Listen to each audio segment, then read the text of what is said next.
Right, let's start with the big figure, GDP, growth, economic growth, and just how well the economy is doing. This is how fast the economy looked like it was growing last time around. 2% growth this year, 1.8, 1.5 in the coming years. Here is how it has changed. So a big downgrade this year, down from 2% to 1%. That has consequences, but this is the thing the Chancellor's been focusing on, upgrades in the future years. And in part, that's because the Office of Budget Responsibility, which comes up with these figures, thinks that some of her growth-related reforms are actually going to bear fruit. So that's the good news.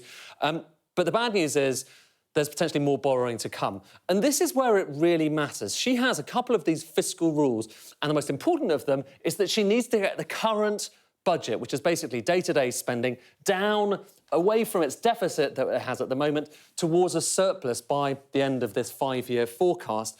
Last time, she was heading for a £9.9 billion surplus, so that was the headroom people talk about. This time, look at the updated figures.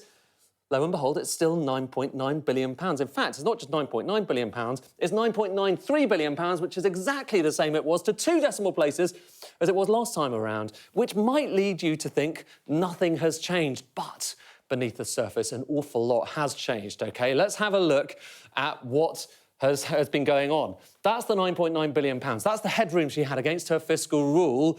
It was actually wiped out. You wouldn't have guessed this, but it's wiped out by the fact that you've got higher debt interest costs and that weaker growth we were talking about a second ago. So she's had to do some stuff. She's had to include some extra efficiency, tax efficiency, anti-evasion models, which bring it up a few £billion. She's switched some spending from aid to defence. That also benefits this because it's current spending, which is most prevalent when it comes to aid. So you've got less of that.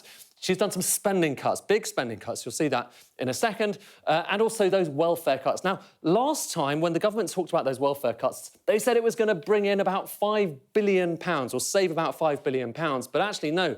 The OBR's come along and said, no, it's going to be less than that. Even so, lo and behold, they get to that magic £9.9 billion figure. But what along the way are the consequences? Think about what's going on with those welfare changes.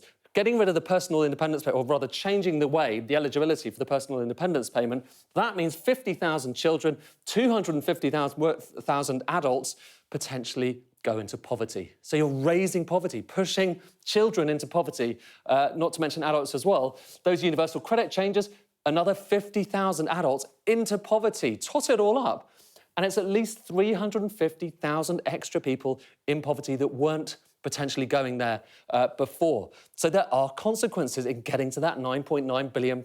Spending too.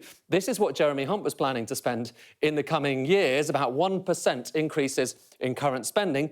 This is what Rachel Reeves was planning last time around.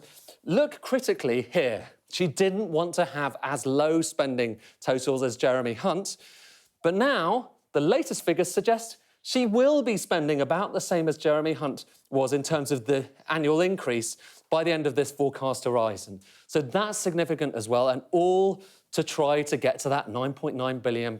She has got there. This is the headroom. If you look at the latest figure there, she's managed to avoid breaking her fiscal rule.